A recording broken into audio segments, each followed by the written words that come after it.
Hello, hello, hello. Welcome to Closing with Purpose Unlocked, where faith fuels the purpose and purpose leads the way.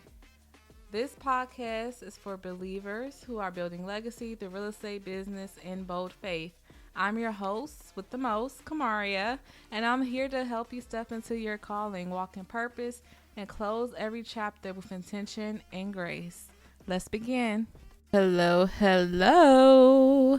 Y'all, positioning is everything. I have recognized and realized that um, the positioning of my microphone might not have been the best for episode 1, but it's a one-woman show. In episode 2, we got it better. Hopefully, y'all can hear me a little bit better. Hopefully, the audio is better. So, yeah, positioning is everything. And that is what we'll be discussing quite a bit on this episode as well. See me talking about positioning, and then I put the microphone down, and I start getting muffled, and now I got the microphone back up, and it's good. We're all good to go. Ownership, and that is what this is about. The title for this episode will be Your Land is Promised, Owning Property with Kingdom Purpose. And I'll be talking about some of the biblical backing about owning your own property, owning your own land, and just ownership in general. Because ownership doesn't have to look like property and land. That's just what my personal experience is on, and what I do as a real estate agent, of course. But I also mean owning businesses, owning something, So let's get started. Let's get this straight. This episode is not just about real estate. It's about reclaiming what God has promised, stepping into your inheritance, and shifting your mindset from survival to stewardship. Let me say that again. It's about shifting your mindset from survival to stewardship. And I know that is so difficult in today's times because, as we all know, we're going through some economic turmoil, and the economy is just so volatile and so unexpected, and it's a lot going on, and it's enough to raise some anxiety, especially about ownership. But I want to challenge you guys to hone on to ownership, to seek ownership in these times, especially if there is a recession. I'm not 100% sure, so don't quote me on this, but I do believe that during recessions is when we see drops in the houses, in the prices of homes, and drops in prices. So this might be a great time. This might be the best time to buy coming up soon. So let's talk about more about this mind shift from survivalship, just surviving, to stewardship.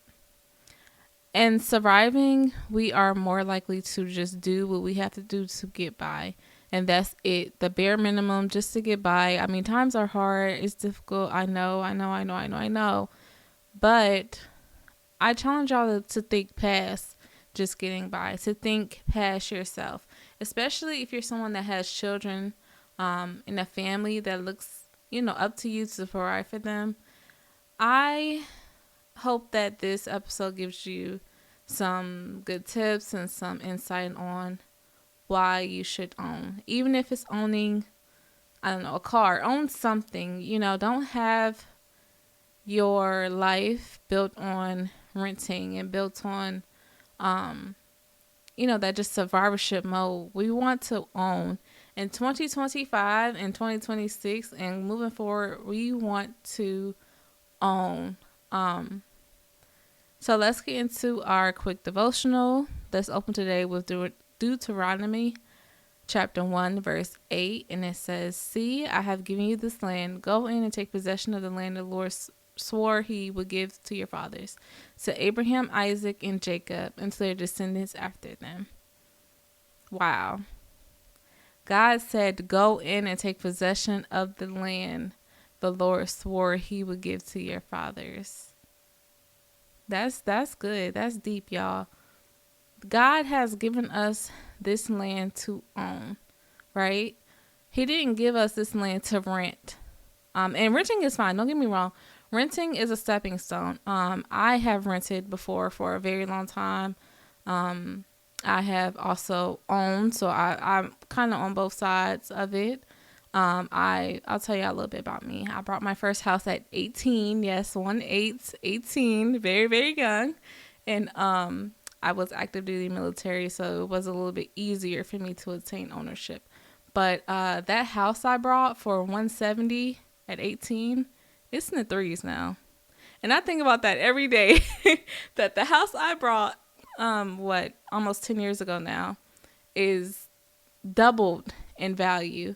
So if I would have held on to that house, I would have a lot of it paid off because the interest rates back then weren't bad at all. I believe my interest rate was 3.5 for the home. I would have that residual income from either renting it out or selling it in my pocket if I would have just stayed the course.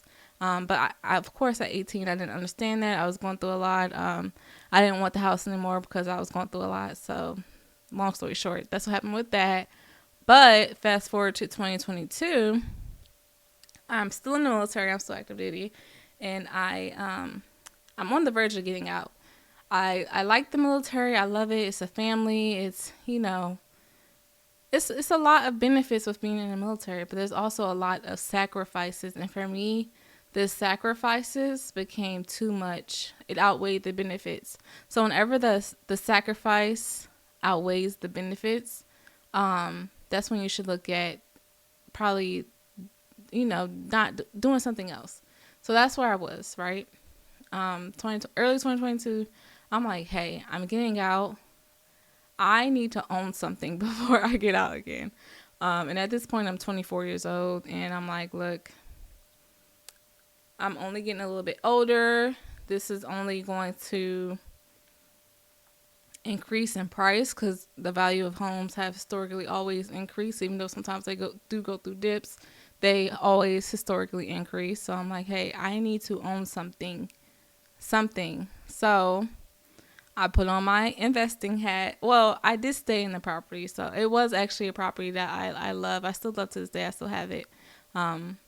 But so I found a home, and it was a recently renovated home in an area that was being developed. I'll just leave it at that. And I always tell people that some of the best homes are to buy are homes that are in developing areas. And I did it again this year. And early this year, I bought another home in another developing area. And that home already, my home that I bought in 2022, I believe has about, I don't know, I want to say 50 to 60,000 in equity. But the home I bought just in February of this year, okay, I want to preface it with I went under contract in November of last year.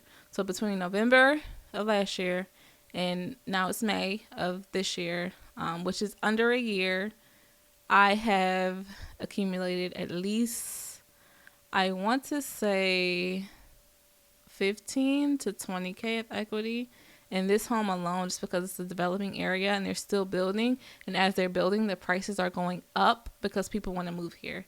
So it's fantastic. It has been fantastic for me.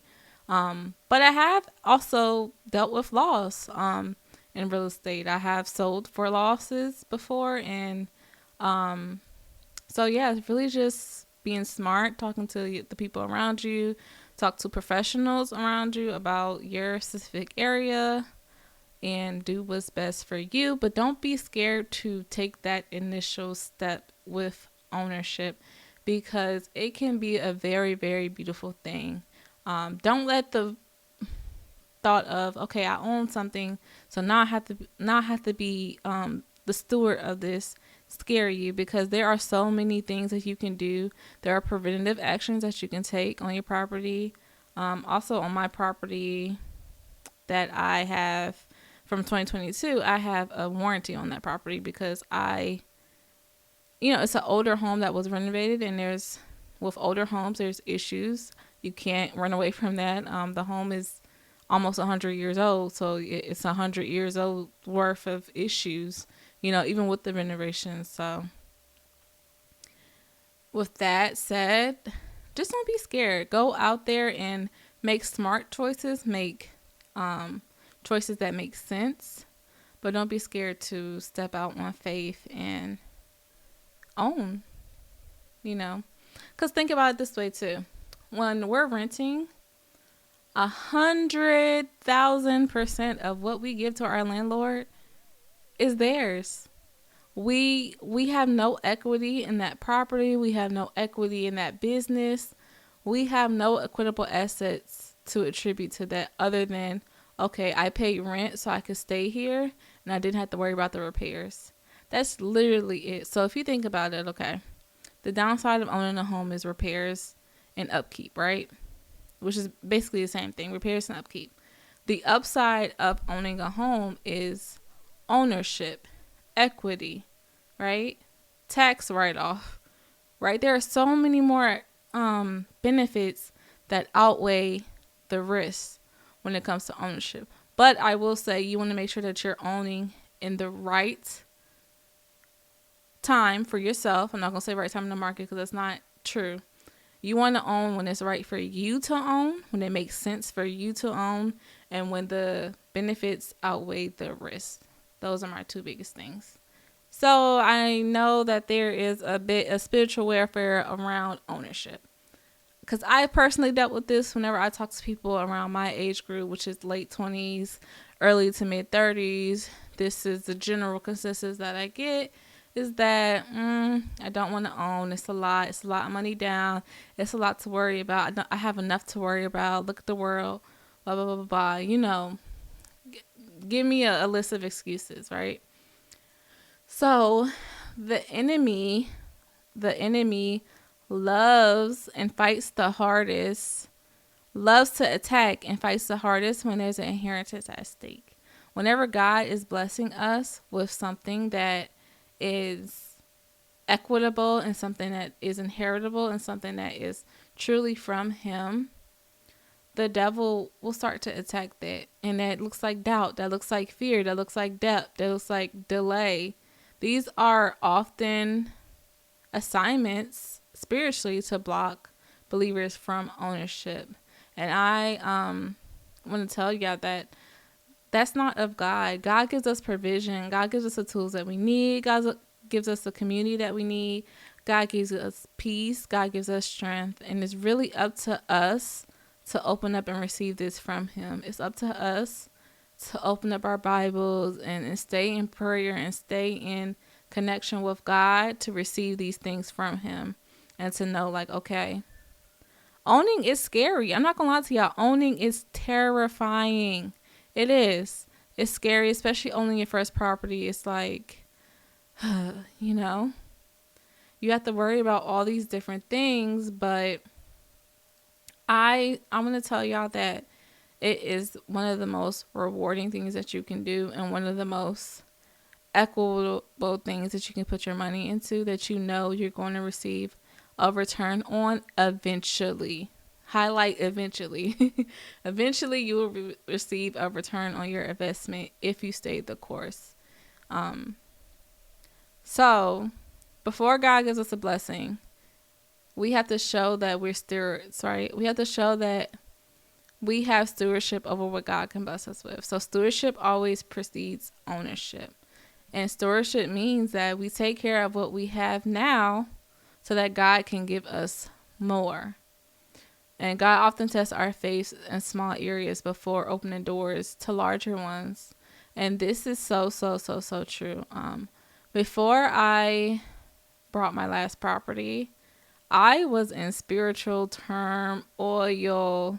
You know what I'm saying? Like I was getting out the military. I had no idea what my future truly looked like. But I said, you know what, God, I trust that you have something better for me. I trust that whatever is before me is way better than what's past me. And what's before me is going to be what I prayed for and what I need. Not even what I prayed for, what you know that I need.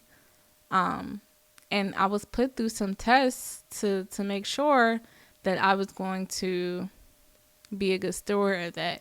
And I believe that test really was like the property that I was renting. I was taking really good care of that property. I had a schedule, y'all. Not no more, but I had a schedule on how much I was cleaning. Like I was making sure like everything was in place. It was organized. That was probably the best property I've ever kept up. The property I rented before I bought my second property. But that was pretty much it. I kind of just showed God that, hey, I can keep up with my bills. I can do these things. I can take care of what you give me.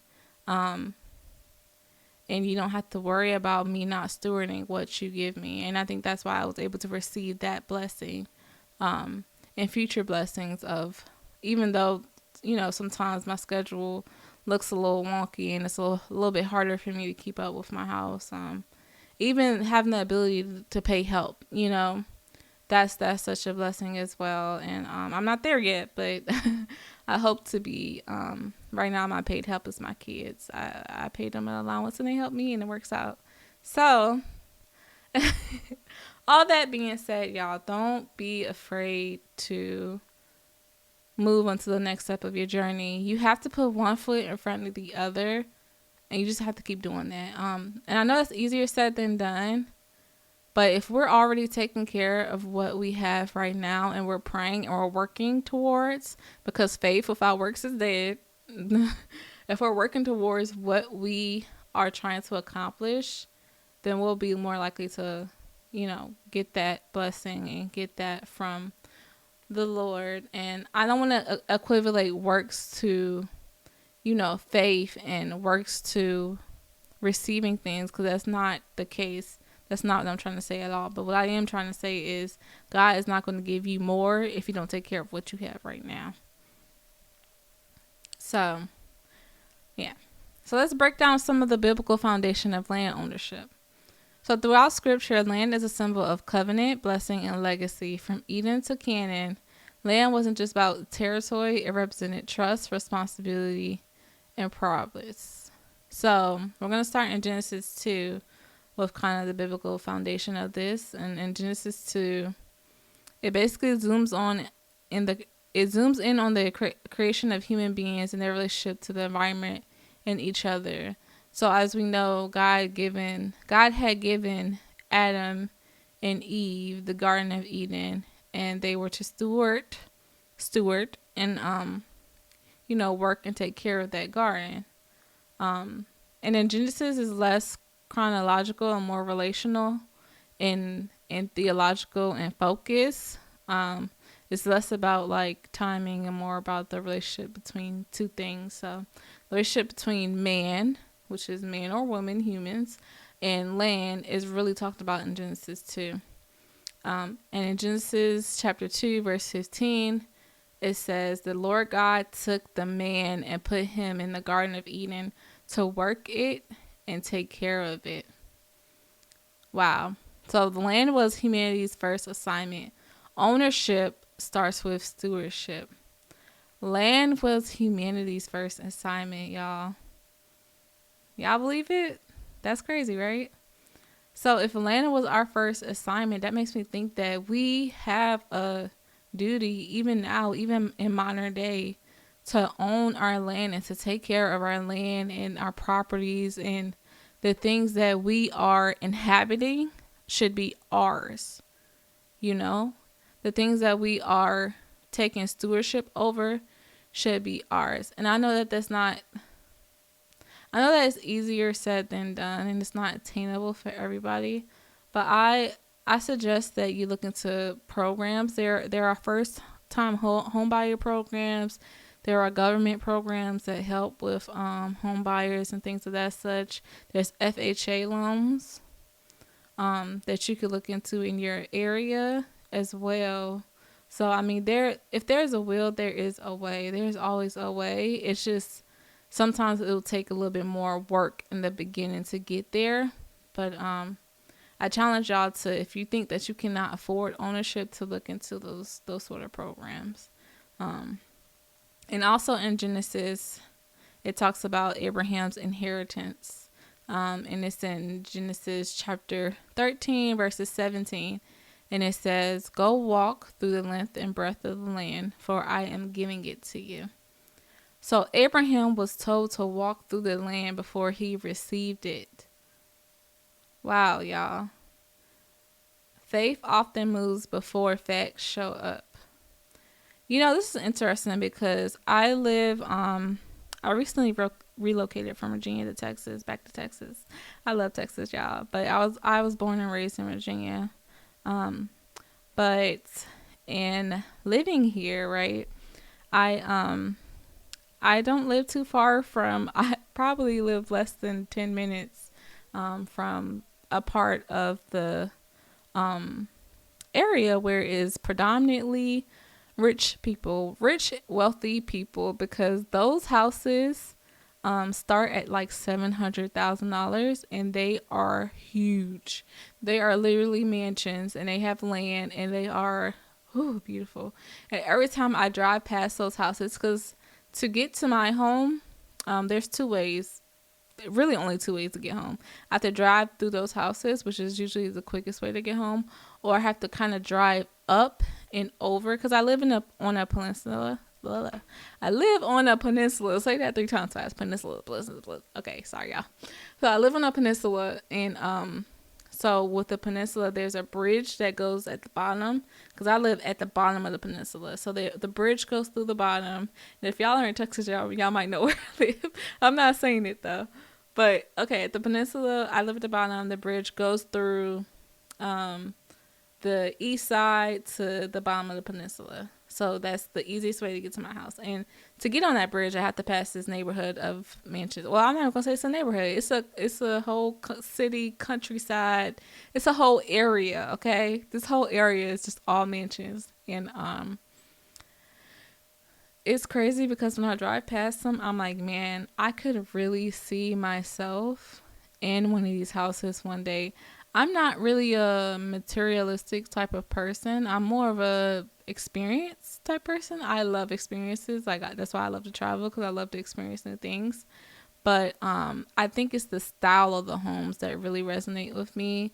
And I was like, wow, I could really see myself living in this neighborhood. Not with a mansion, probably, a little bit of a smaller home. I don't ever want to live in a mansion. I don't want to ever have mansion issues because they're great and all, but the upkeep of them, as far as keeping them clean, because I'm a very OCD type of person, and I'm also very lazy, so it doesn't work out well for me most of the time. So having like a more manageable living space would be more ideal for me. But anyways, driving past these homes, man, I just feel the spirit telling me like, this is going to be you one day. Like, faith shows me that is and could be and very well will be me one day, living, not having to drive past that neighborhood anymore, but living in that neighborhood, living in that zip code, having neighbors that also have stepped out on faith and have started their business and have owned properties and have gotten to where we are at now because of their tenacity for ownership, because of their faith in ownership and things of that such. So that just really stood out to me with that verse, because it just reminds me that, hey, sometimes you have to see it before you see it. Like, you have to see it in your mind. It's a little bit of delusion. Like, you have to have a little bit of delusion in your mind before it actually comes into fruition, y'all. All right, and any entrepreneur knows what I'm talking about. Real estate agents too. You have to be a little delulu to make it work, to not give up. You have to see it happening before it actually happens. And then when you see it, you have to put in the work to actually get there. And that's the hard part, because it's like, you want these things, and these things are attainable, and you work for these things, but they don't always come when you want them to come. It's always on God's timing. It's always when God is ready for you. It's not when you're ready. It's when God is ready for you to receive that. And that's just, one of the difficult moments about being an entrepreneur and being a real estate agent, is that you never know when that time is going to come. You can put months of work in before you see any fruition of your fruit. You can sow all these seeds before you see any things sprouting. And sometimes that could be very it can feel very detrimental and very discouraging. But I just feel like in those times that you feel discouraged, you have to use your vision. You have to use your why. So this week, y'all, I want y'all to write down your why and be very, very intentional about where you place that why. For me, and I need to do this again. I did it before I moved. I had my why on my bathroom mirror. So every morning when I woke up and brushed my teeth, I look at the mirror and there's my why. And now I'll have like a verse to keep me going on my mirror as well. So y'all, I just said a lot. So let me tell y'all a little bit about something that. Let me tell y'all the truth, okay? When I first thought about owning a property, I didn't think I was qualified. I wasn't raised very confidently. I was kind of raised like I'm just enough, just pay the rent, keep the lights on, and don't ask for too much. That's kind of how I grew up. But then God really started challenging my thinking, and I think it was in 2022 when He reminded me that I am set aside. Entrepreneurs, we're all set aside. We're all different. We are all wired different. You have to be wired differently to be an entrepreneur because it takes a lot of courage and a lot of believing in yourself to step out on faith and quit your 9 to 5 or move into a system and a life that's not really guaranteed anymore. Because, a 9 to 5, you're guaranteed your check in 2 weeks, most of the time. Y'all, when the government shuts down, it'd be crazy. But, okay, never mind. So, you're guaranteed your paycheck at the end of the 2 weeks. And with entrepreneurship, you're not guaranteed nothing. You're not. You're only guaranteed what you put the work in for. So what you have worked for is what you will see at the end of the day with entrepreneurship. And that's tough. That's hard, especially if you didn't grow up around entrepreneurs and grow up around people that believed in themselves and believed in their vision and what they were called for. It's very, very difficult. And that's kind of like that poverty mindset. You have to really shift your mindset from poverty and survival to I know I'm going to have enough. I don't know how, but I know that I will. And I want to tell y'all that don't just step out on faith unless you have a very clear message from God and unless you have sort of planned for it as well. Because I never want to advise someone to just step into entrepreneurship with no plan and no backing, right? You want to have some sort of backing, whether that's a savings account, whether that's a husband, whether that's something you have to back yourself on, because you never want to be put in a position where you're without. And that's where discernment comes in. And we'll talk about discernment more in a later video.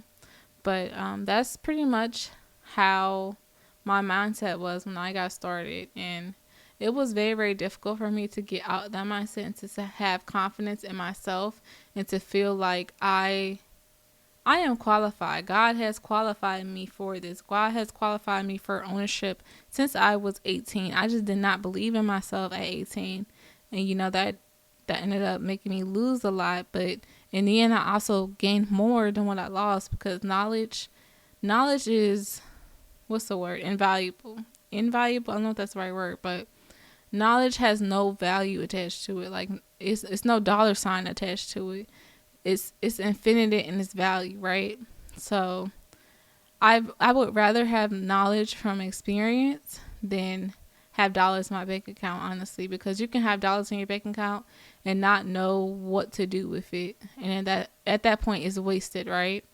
You want to be able to steward and know what to do and have discernment over what you have already so that you're in a position to make that work for you, if that makes sense.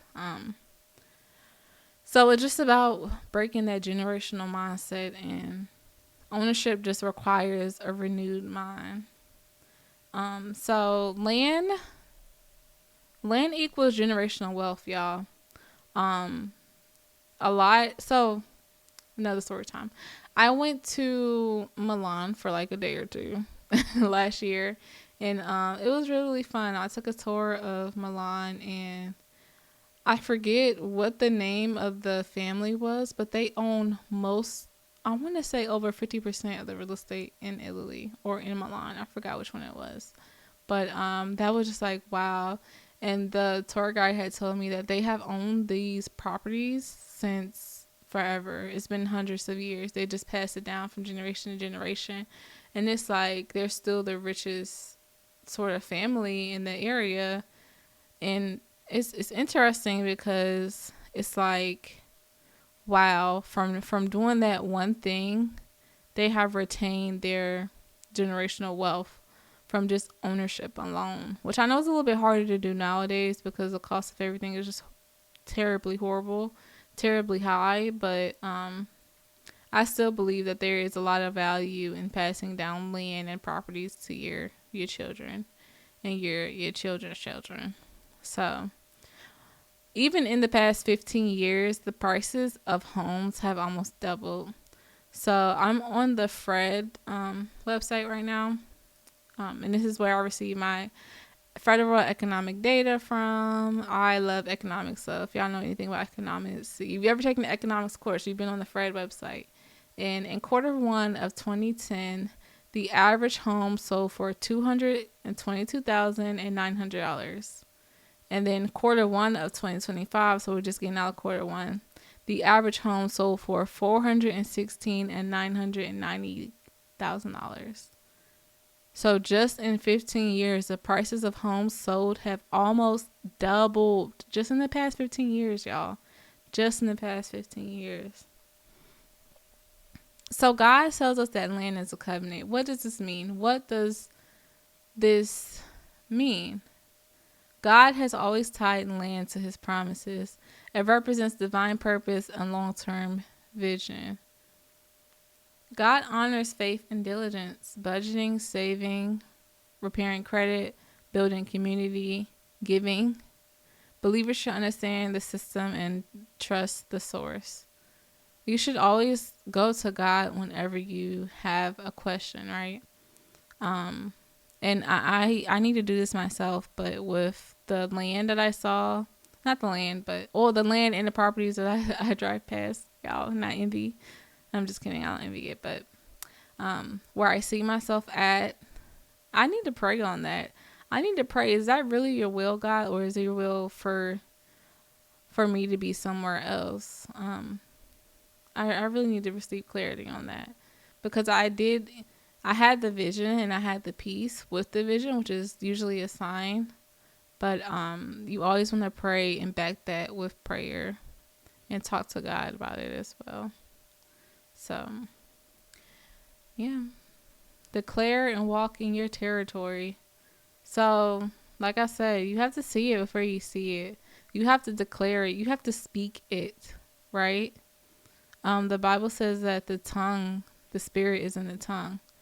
You have to speak life into yourself. If you speak negatively about yourself, then you will end up with the negative, right? You won't end up in a place of prosperity and of vision and of integrity and of abundance. You won't have that life if you don't speak life over yourself. So even me right now as a starting content creator, I've done content creation before. This is really my first time podcasting though. So me starting as a podcaster and starting as a real estate agent and starting as this and starting as that and trying to, develop multiple streams of income and multiple ways, most importantly, multiple ways of getting the message out there and to contributing to the kingdom, because that's how we're here, right? As Christian entrepreneurs, we're contributing to the kingdom first. That's our number one goal. Our number one goal is never self-indulgent, right? It's never what we can get. It's always what we can give. And the way to give is by earning, right? You have to earn to be able to give. You can't give from an empty cup. So, and that value, I am trying to build a kingdom to where I can help the next person. I can help people, and I can help them with their relationship with God, help them build their business, and help them feel comfortable in their journey. That's my number one goal. But it's just really finding that prophetic walk and continuing that. If this episode has helped you, if you felt blessed, if you feel moved by this episode, please make sure to subscribe to this podcast channel and share with a friend who may need the same inspiration or to hear the same message. I want to thank you guys so much for tuning in. And as always, stay blessed.